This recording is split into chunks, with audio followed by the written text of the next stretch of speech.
Okay, so let me go ahead and kind of timestamp this. This is for the Marietta um, session, and this should be session number 4, where we're talking about chapter 5 and chapter 6, right? So just to make sure. And Cheryl, how are you doing? Doing great? I'm well. Yeah. Yeah. Doing good. I'm in Maryland right now. So, Okay.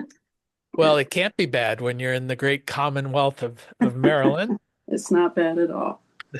So I used to work for a company that was headquartered out of Baltimore. Okay. Baltimore. Didn't they? That's how they Balm, pronounce it, like Balmer. Balmer? Balmer. Balmer? Hmm. Yeah, and they'd always say, I lived in Florida at the time, and they'd always say, "You coming down to Baltimore?" Yeah. I'd be like, "I'm not coming down. I'm down." I don't know why we think going north is up and south is down, but all right. Okay, so let's talk a little bit. Well, first off, do either of you guys have any questions about chapter 5? We'll touch with chapter 5 first.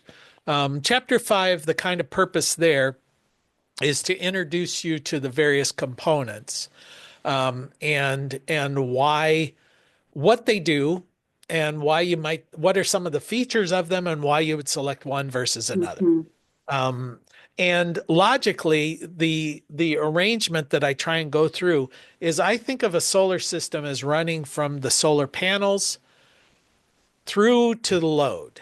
So everything sort of moves from the solar panel, junction box, uh, combiner box, or the other junction box, the wires, overcurrent protection. Then you get to the DC disconnect. Then you get to the inverter. Then you get to a battery system or an AC disconnect. So you're just kind of logically flowing through the system, taking it all the way to the load. So if you're wondering about the organization, um, that's that's one thing. Um, the I think I'm sort of looking through the chapter trying to think of where something might be confusing. We used to spend a lot of time on charge controllers, because charge controllers deal with taking power from the solar panel and putting it into the battery. That's kind of their whole purpose in life. Is it's just a traffic cop kind of thing. Okay. And but they really only come into play if you've got a standalone system. So, and as we integrate more and more lithium ion batteries into our system, and we get away from lead acid, most lithium ion batteries have their own battery management system, that's part of that, part of the battery itself. So I see that I still have the waiting room enabled, so I just disconnected that. Whoops, lost you. Okay, so yeah, so charge controllers become a less and less of an issue. The old charge controllers used to charge in 3 different levels of charging per se. You could they were bulk charging, um, absorption charging, and float charge. So these were the 3 levels of charging. So you could imagine, you wake up in the morning with a standalone system. The battery has been running all of the loads throughout the night, Hmm. and so it's at its lowest state of charge, when the sun first comes up. So any power that's coming from your array is going to go into the batteries. That's known as bulk charging. So 100% of the power from the array just gets dumped into the battery. The battery is still driving your loads, but the power that's available is recharging your battery. Now, your battery will charge until it hits a certain set point, and then it will start to put on the brakes. And that is the absorption charge phase of charging. So rather than going full charge, full stop at 100% state of charge, like a 16-year-old drives a car, they just accelerate full out and then full stop. It's too hard on the system. So they go into sort of a braking mechanism where you ease in. Let's say that by the time you get to 90%, let's start putting on the brakes. Well, this is a digital system. So how do you put on the brakes with a digital system? You go into what's referred to as pulse width modulation. So if you're thinking that the charging is happening, say 10 pulses every second, once you hit 90%, then it hits like 9 pulses, one off. So 9 on, one off, then Mm. 8 on, two off, 7 on, three off, and so on, easing it down until you hit 100% state of charge, at which point there would be no charging, right? The pulse width modulation is what's basically the braking process. And that state of charge is known as the absorption state. And then you get into float. Use a little bit of power, replace it. Use a little bit of power, replace it. So I think of that as a boat just floating on the water, goes down a little bit, goes back up, goes down a little bit, goes back up. And so most of the day you're going to be in float mode where Mhm. the system is just using a little power, replacing it. It's conceptually easiest to just think that the battery is going to drive your load and the solar panel is going to recharge your batteries. So it doesn't quite work that way, but conceptually it's easier to think of it that way. And that's the old lead acid battery type charging process. And that's the way it was for decades, literally. Then we get lithium ion batteries. And lithium ion batteries charge in a different way. Um, they charge in a process we usually refer to as constant current, constant voltage.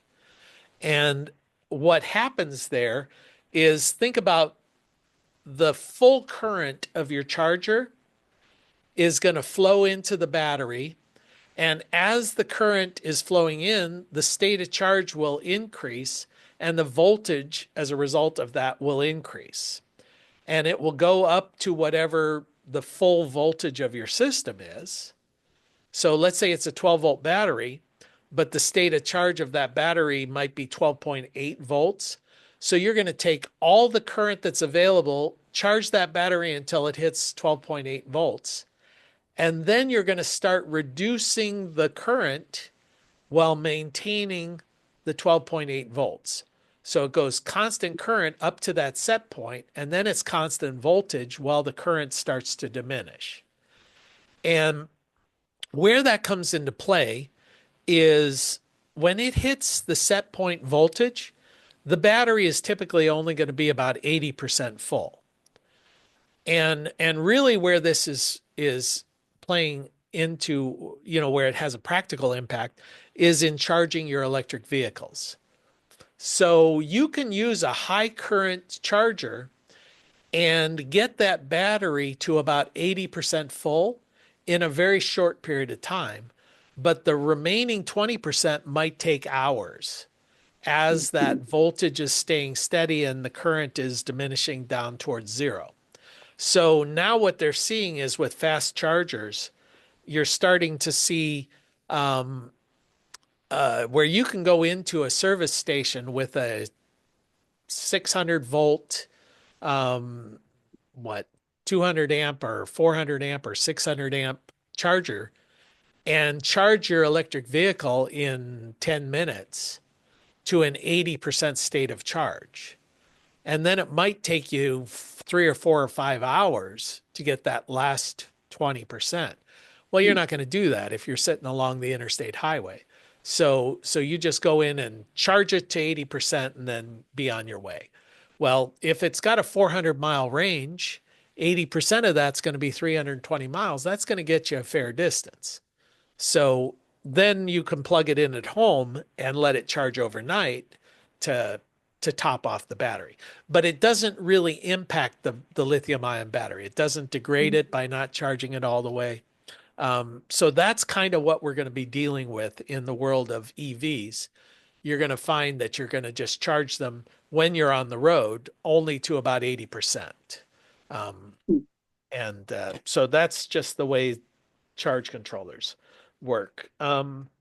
Inverters, well, hopefully you'll look through that and see the different types of inverters. Standalone inverters are quite different than grid tied inverters.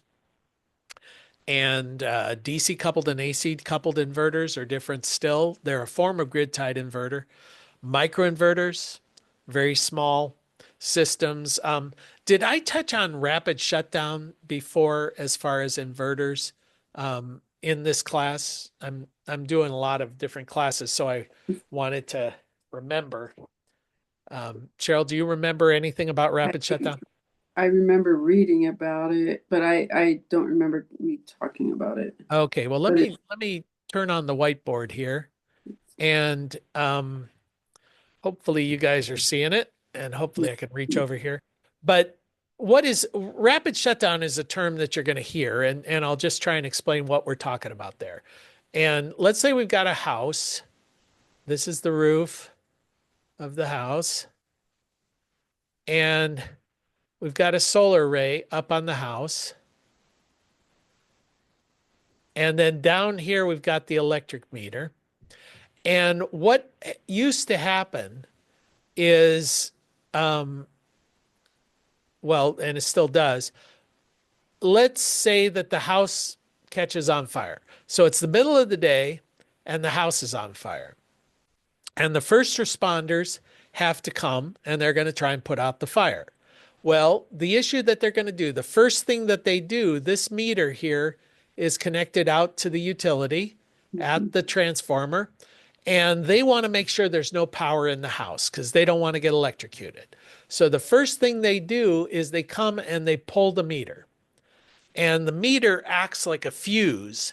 As soon as you pull it out, you've disconnected it from the grid. You've disconnected the house from the grid. Great. So in the olden days, that's all you needed to do, and now there's no power in the house. But one of the reasons we put a label on the meter that says, warning, there is a second source of power here when you've got a solar array, because there is. And so they pulled the meter, and then they have to look around, and within 10 feet of that meter, there should be an AC disconnect. And it needs to be externally operable. It needs to be well marked. It's got to be lockable, but it doesn't have to be locked. And they're going to look over because they've just seen on the meter, hey, there's a secondary source. Boom, there it is. Let's go over and let's turn off that AC disconnect, right? So now, as far as they're concerned, all of the different power sources have been turned off. Okay, now the way we used to wire this, and I should have drawn it a little bit bigger, is let's say that we go through the attic and we come down and there's a DC disconnect on the wall. Then it goes into the basement and it connects into the inverter. And then it goes back out and it goes to the AC disconnect. And then from the AC disconnect, it goes down and it connects into the service panel. So that's a very typical old school solar installation. So the solar panels are up on the roof. The inverter is down in the basement right next to the service panel. And there are a couple of disconnects out there by the meter.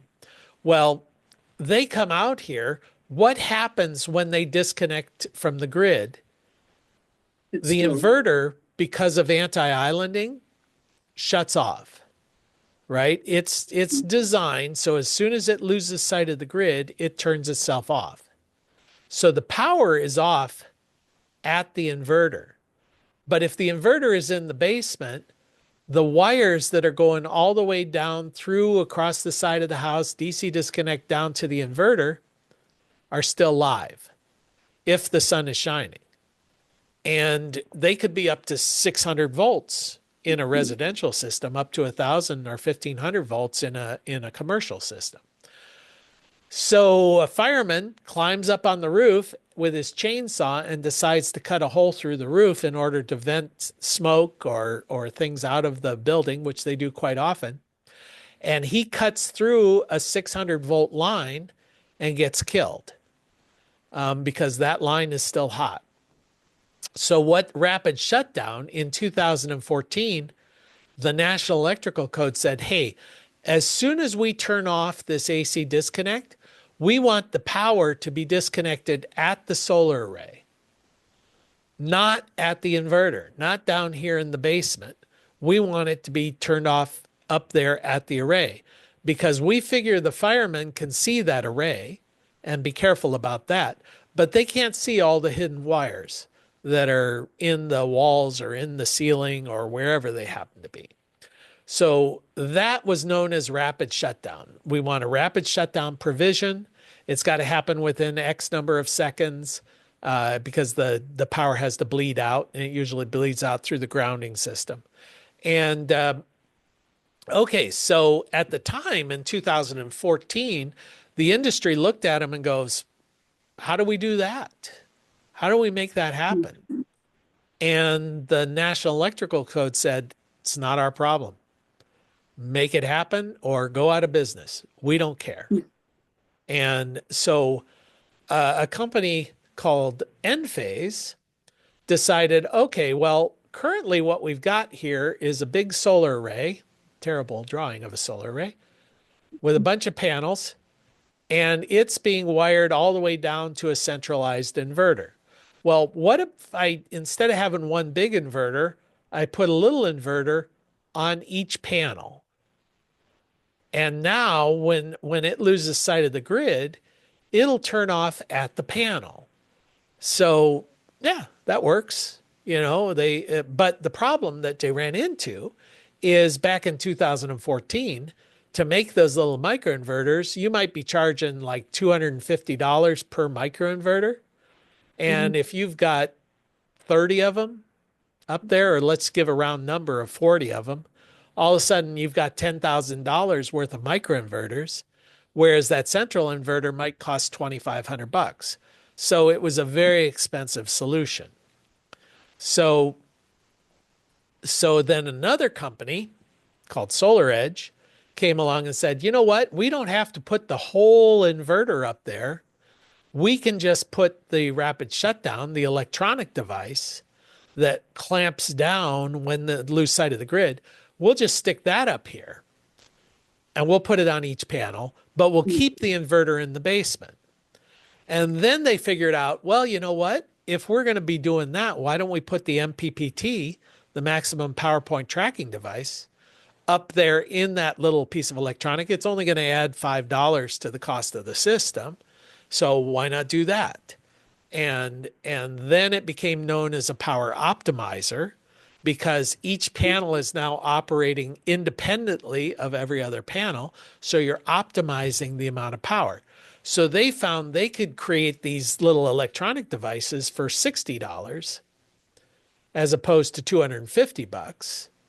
And they could still have a central inverter, but the inverter was cheaper because it didn't have all these other things, the MPPT, it didn't have the rapid shutdown. And then they also decided, well, you know what? Why don't we put a communication device up there so we can monitor each panel? So it was doing everything that the inverter used to do except convert the energy from DC to AC, which is the primary function of an inverter.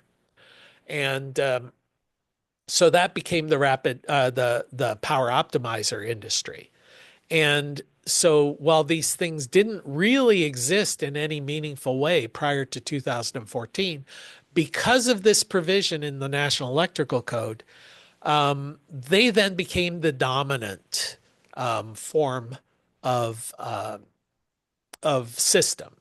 So today, about 90% of the systems we install are going to be optimizers or microinverters because it just turns out they're cheaper. They're because that price for microinverters, over the years it got cheaper. So now you'll pay about 150 bucks per microinverter as opposed to 250. And so it is the dominant system that you're going to install. That all came about because of rapid shutdown. Now, one other aspect of rapid shutdown, let me turn off that. Yeah. One other aspect of rapid shutdown, though, is what happens if you have a battery backup, which now more than 50% of the systems have battery backups because we're the reason what rapid shutdown does is as soon as the grid goes down, it disconnects you from the grid. I mean, it shuts off your system, right? Because you don't want to backfeed the grid because of anti-islanding, because you might electrocute a lineman who's out there working on the system. So the grid is down, and they assume there's no power out there on the grid, but your system may be exporting power, and now you electrocute the guy. So anti-islanding, the provision in the UL 1741 says my inverter is not allowed to export power back to the grid when the grid is not functioning. It has to see a signal from the grid, and it handshakes, and it creates a form based on what the grid is supplying. Well, a homeowner might go, the whole reason I installed solar is because the grid is so unreliable. I want power when the grid goes down. I mean, what's the point otherwise? Well, some people are like, well, I'm saving money. That's the main point. So that's where DC coupled and AC coupled systems come into play.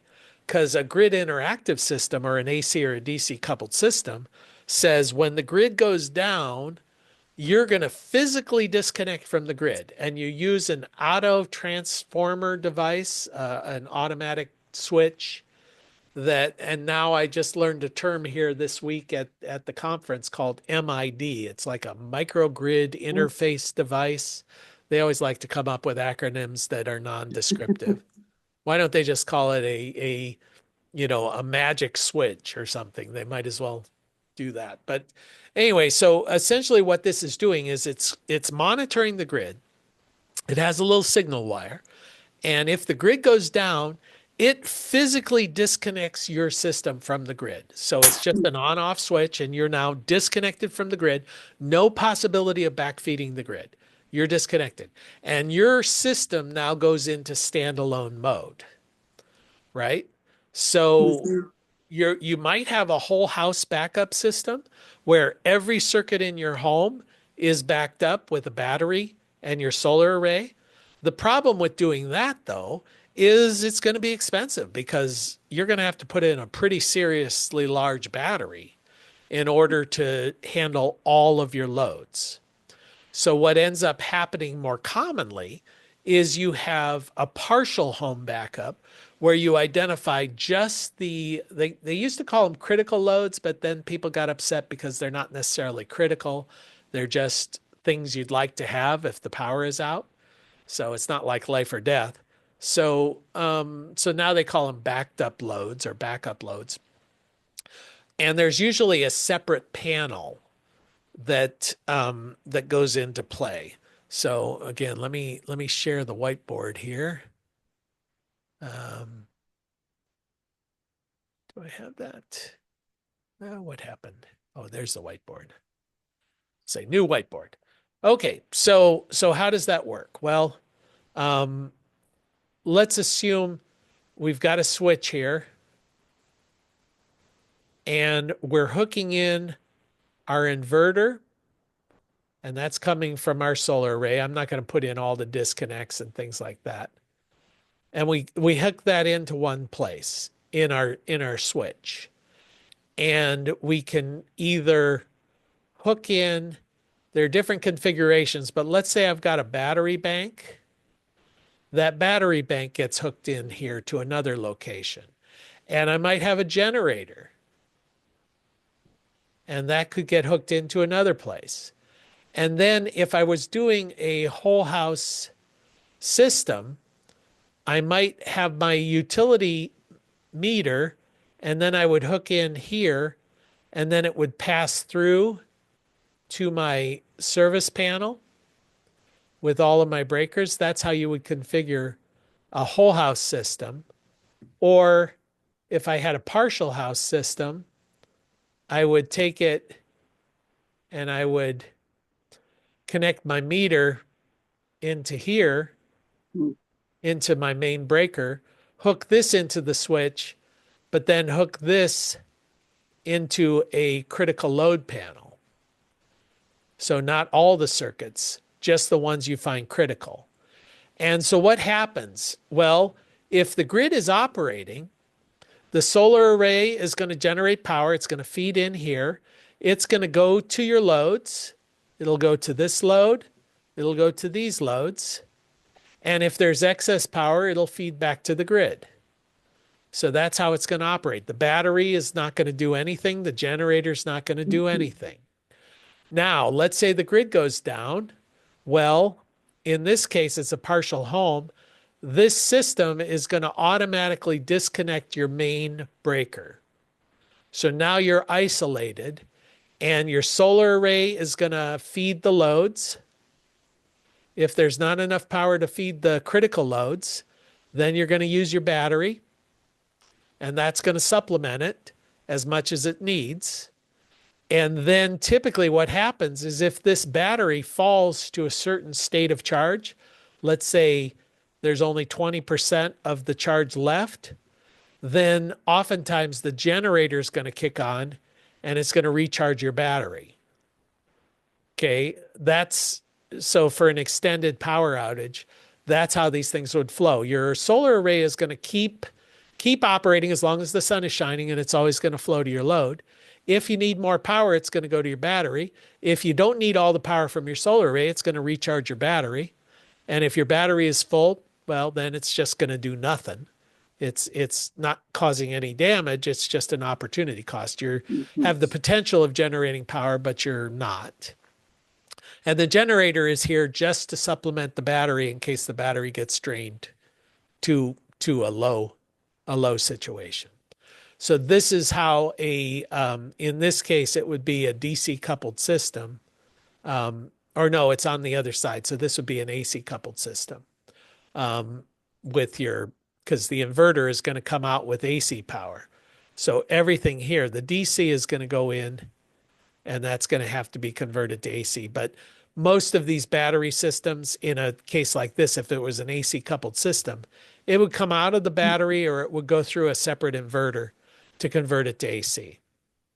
So the most common one of these kind of systems, the AC coupled system, is an N-phase system. Because like I said, 50% of the systems that we install residentially are N-phase. And N-phase are the little microinverters. So if you hook up a microinverter to your solar panel, the power that's leaving is going to be AC because it's being inverted right at the panel. So the power that leaves the panel is DC, but then as soon as it hits that microinverter, it's going to become AC. Yeah. And then quick, do you still need then the larger inverter later, or it's already inverted, so you don't need? Right. You don't need it at all. And what they do with the battery, because with an N-phase system, you've got to use an N-phase battery. If you Mhm. were to crack open that battery, there are little microinverters inside the battery. So they're actually taking DC power from the battery, converting it to AC inside the battery. So the power that's leaving the battery is leaving the battery as AC. And then there's little chargers in there that takes the AC power and converts it to DC and charges the battery. So the battery is still going to be DC. But as far as you're concerned, it's entering in as AC and it's leaving as AC. Mhm. So everything else is internal and you never touch any of that stuff. So that would be an AC coupled system. But there are other AC coupled systems where the battery connects to a separate inverter. So you end up with two different inverters. There's a battery inverter and there's a solar array inverter. And that would be a separate AC coupled. Now, with the DC coupled, you can bypass that because you would think that would be a very inefficient way of doing your conversion because the solar array is generating DC. We convert it to AC. Then we have to take it from AC, convert it to DC to put it in the battery. And then we have to convert it from DC to AC to use it in the household. Whereas if you had a DC coupled system, you could take DC power from the array, put it directly into the battery as DC, and then you could convert both the battery or the inverter or the array through your inverter to AC. So a DC coupled system is cleaner, makes more logical sense. Um, but the conversion losses now going from DC to AC and AC to DC are so small. We're talking about maybe a 1% loss through that conversion. So even though you're doing it four times, Well, okay, you lose 4% of your energy. Well, used to be a normal inverter, we lost 10%. So, it's not that big of a deal. Um, to substituting the reliability of an AC coupled system like Mhm. Enphase, the simplicity of the system, for the installer, that's one of the reasons why people opt for Enphase. It's just a simple system, easy to connect. You're not talking about DC wiring. So anybody who's familiar with AC, you don't have to learn special skills to deal with that AC power versus DC power. So anyway, so that's just one of the reasons why it's popular there. All right, so those are rapid shutdown, AC coupled, DC coupled systems. Anything else from chapter 5 that might be confusing or an issue? Lots of material in there. In today's world, modular power electronics Mhm. are are the norm. They kind of have to be installed if you're installing on a building. If it's a ground mounted system, you don't have to have that rapid shutdown built in at the solar panel because if the array catches on fire, the firefighters will just go, yeah, yeah, yeah, let it burn. We don't care. But if it's on a building, they want to make sure that everything's, that it shuts off at the array. I actually have a question about neutral wires in AC systems. Is it Uh-huh. just like a positive wire in a DC system, or what exactly could it be compared to? Yeah, neutral is if I were to compare it in the DC, I would think more like the negative wire. Um, with electricity, everything is always a circuit. So if you think about the flow of the electron through a DC circuit, it's flowing um, from the, well, I guess you would be right, from the negative to the load back through the positive. So Mhm. yeah, I guess it compares more with a positive. With an AC system, you're going to have typically two hots if it's a 240 system. So the red wire and the black wire, and then there's a white wire which is the neutral. Well, the red wire is where the power is going to be flowing, and then it flows back through the neutral. So that completes the loop. And the neutral is shared between the red and the black. So you don't have to have two wires. But as far as we're concerned, the neutral wire actually is referred to as the grounded conductor because it connects to the grounding bus bar. So everything that's metal has to hook into the grounding system. When you're talking about grounding and bonding, you're bonding all of the metal bits together and then you're giving it a pathway to the ground. Mhm. So that's if and because wire is metal, we want that connected to the grounding system as well, and that's done through the neutral. So it's referred to as the grounded conductor. In the United States, we ground the negative wire in our system, but it's usually now not directly connected to the ground. It's what they refer to as functionally grounded. So it's effectively the same thing, but not physically connected to it. And that affects the color of the wire. If it's physically connected to the grounding system, the wire has to be white or gray. And that's one of the reasons why the neutral is always going to be white or gray if it's in a higher voltage system. But because the negative wire is not physically connected to the ground, it's still considered an ungrounded conductor. And the NEC says it can be red, black, or any other color.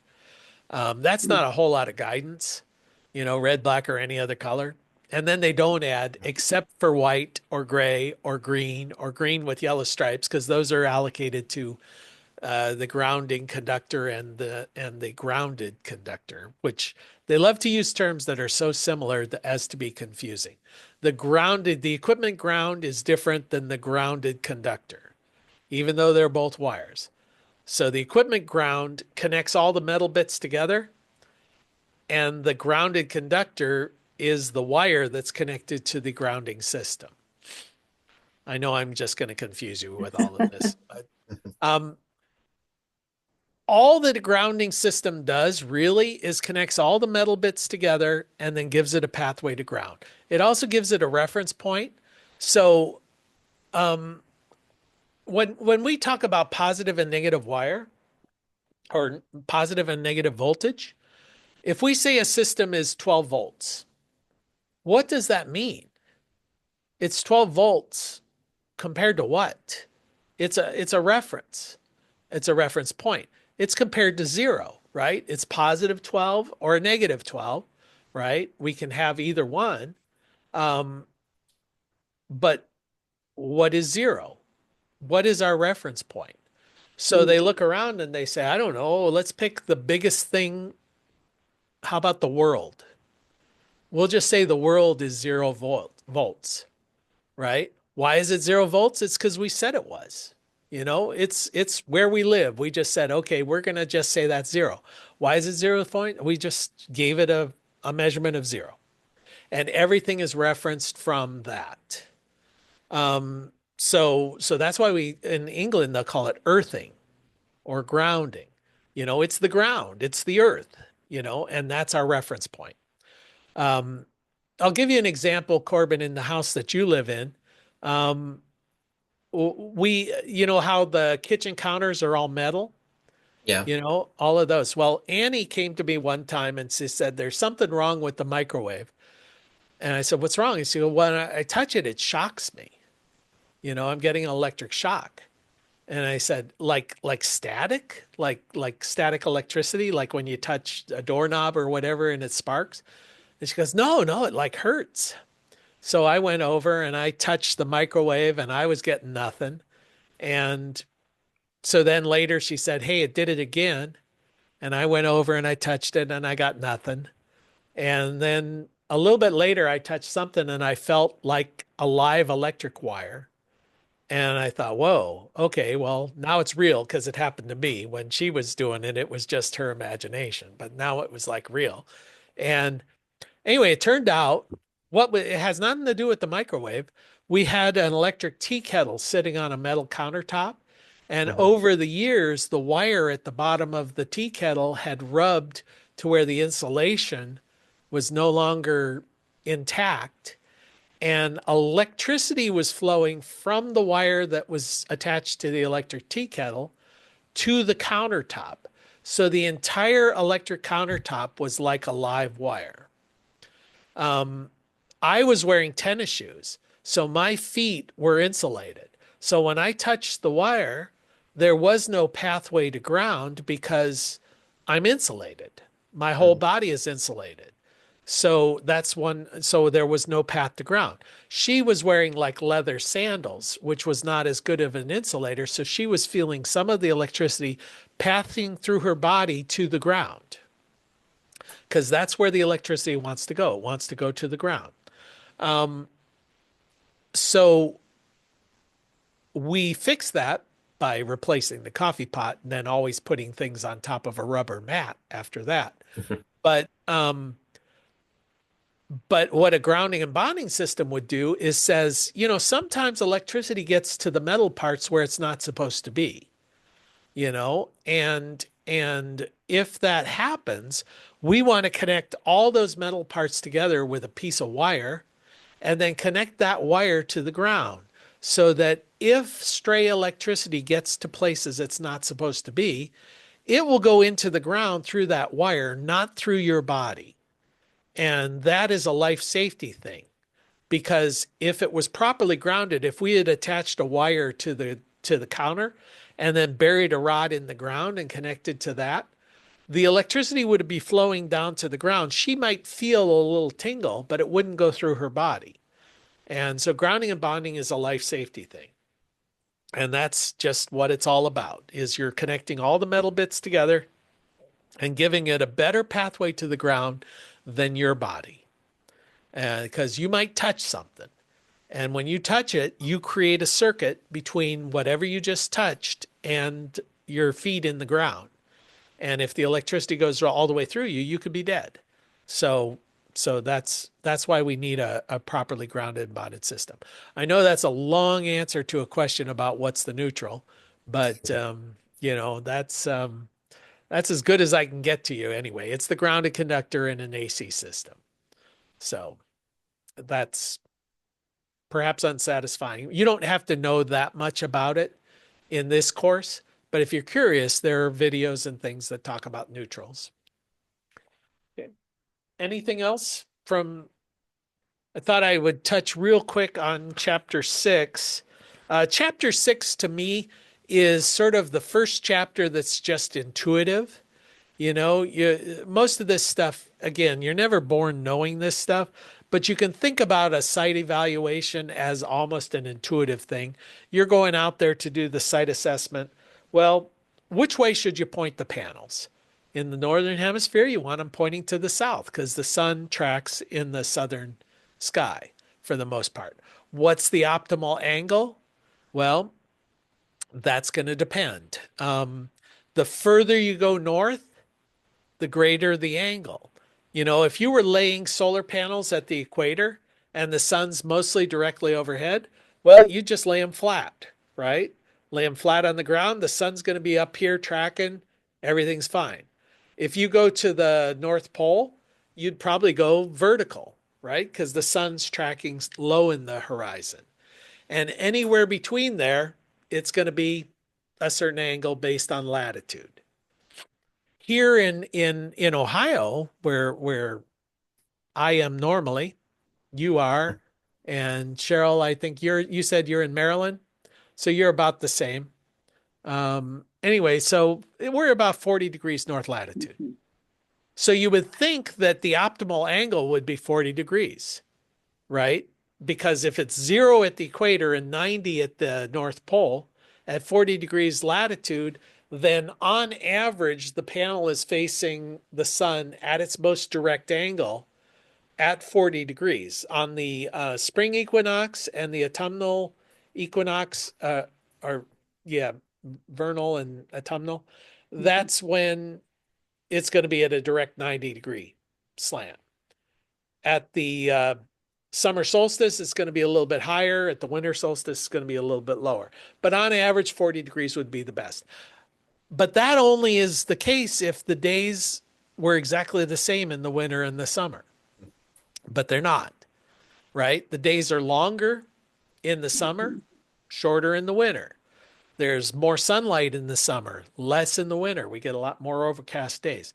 So what we typically do is we put in what's known as a summer bias, where let's angle it 15 degrees towards the summer. So if the optimal angle was 40, let's put it at 25, and that's known as a summer bias. And that's going to be the best overall for us, just because the days are longer in the summer. In some cases, you might go with a winter bias, which would be 40 degrees plus 15. That would put you up that way. When would we do that? Well, if snow is a huge issue where you need that snow to fall off, I put it lower like that, the snow is just going to accumulate and I won't get any power over the winter unless I go out there and clean it every day. So if I put it like that, it's just going to slough off. That might be one of my motivations. Another one is if it's a standalone system, you don't necessarily need power to optimize over the course of a year. You need power when you need it. So maybe you're using more power in the wintertime, so you want to optimize in the winter months. And in the summertime, you're using less power, so you don't need it as much. So when you're doing a standalone system, you look at what is your critical month and then design the system for the month where you have the most critical. And the critical month is a factor of how much sunlight is there and how much load demand is there. And whichever one turns out to be the worst ratio, let's design our system for that month. So that's now, as far as orientation of the panel, we say we want it to face south, but south is not always south, right? There's solar south and there's magnetic south. And magnetic south is different. And that's why we get into declination charts. In the United States, if you were to travel right along the Mississippi River, solar south and magnetic south kind of sort of line up, but magnetic is based on the electromagnetic fields that surround the Earth, and that tends to drift. Right now, the North Pole, the magnetic North Pole, is somewhere over close to Alaska. So, so if I'm using a compass, it's not facing north. It's facing magnetic north. So you need to make an adjustment, and that adjustment is there in the declination chart on page 153. So we talk a little bit about that just in the orientation of panels. Another thing with orientation of panels is you have to worry if you're doing 2 rows of panels, you want to avoid inner row shading, where the panel in front is casting a shadow on the panel behind. So you have to adjust the distance apart so that you're not casting a shadow from your front panel. And that's going to depend on how far you are away from the equator. The further north you go, the longer the shadow. So you have to just factor that in. Then let's see. Oh, landscape and portrait orientation. That's mostly a matter of how the racking system is designed. We use a solar pathfinder when you get together in person. We'll work with the solar pathfinder to do the shading analysis. Don't spend too much time on total solar resource. That can be a little bit confusing. There are no real questions on the exam, I think, about that. But basically, the total solar resources says if everything's perfect, that's how much power you can get. That's how much sunlight is available at that location. If there's no shading and the orientation is at its optimum, you've got a total solar resource of 100%. But you have to deduct the losses because your array is not facing exactly the perfect angle and azimuth, and there might be some shading. So your total solar resource fraction is the total that would be if everything was perfect, minus losses due to shading, minus losses due to orientation. So that's just the concept around there. And then we talk a little bit about battery location. I guess the last thing I want to touch on is supply side connection versus load side connection. And that's an issue. Let me do this with a whiteboard. All right, so typically with a residential system, if we're coming from our inverter here and we get to our AC disconnect, which is going to be located outside near the electric meter, and then we need to connect it into our electrical system somewhere. Well, the cheapest way of doing that is to go to your service panel here, and this is your main breaker service panel, and just connect to a double pole breaker right there in the service panel. And this is known as a load side connection because it's on the load side, the customer side of the main breaker being right there at the top of your service panel. So you're on the customer side or the load side, and that's easy to install because all I need is a double pole breaker. I can just turn off my main, stick this breaker into my box, hook the wires in, turn the breaker back on, and turn this breaker on, and I'm connected. So I could do it myself. You could do it yourself. Well, there's a limitation as to what size you can deal with. And here we're limited to 120% of the rating of this box. So this box has a bus bar that goes down the middle of it. It's where all the breakers connect, and it has an ampacity rating. So if the ampacity rating of that box is 100 amps, and you've got a 100 amp service from the utility, well, what size breaker could you put in here from your array? Well, you'd think it was already full, but the NEC allows you to go to 120%. So I could put a double pole breaker here with 20 amps. And that would be the amount that I could, the size breaker to get to the 120. So what size inverter would I be dealing with? Well, watts equals amps times volts. We know that this inverter is putting out 240 volts because that's what the utility is providing. That's what we get with single phase electricity. So what would be the amps or what would be the watts going through this system? Well, you could just say watts equals amps times volts. So I could say watts equals 240 times 20 or 4,800 watts. And you'd be tempted to say, then I could put a 4,800 watt inverter here. But the National Electrical Code says, we don't want you to size your wire to the maximum that it can carry. So we require you to have a 1.25 safety margin. So normally we would work at one direction where we'd say, okay, what size inverter do we have? Times how many amps are coming out of it, times 1.25, and I would end up with my wire size and my breaker size. But in this case, I'm working backwards. So I would say, all right, I've got a 20 amp breaker. I have to, I think, divide that by 1.25, and that's going to give me 16 amps. So the maximum output is not 20 amps, it's 16 amps. Because with a 20 amp breaker, I still have to have that 1.25 headroom. So now instead of 240 times 20, it's 240 times 16. And that gives me, and I'm going by memory here, so correct me if I'm wrong, but I think it's 3,860 watts.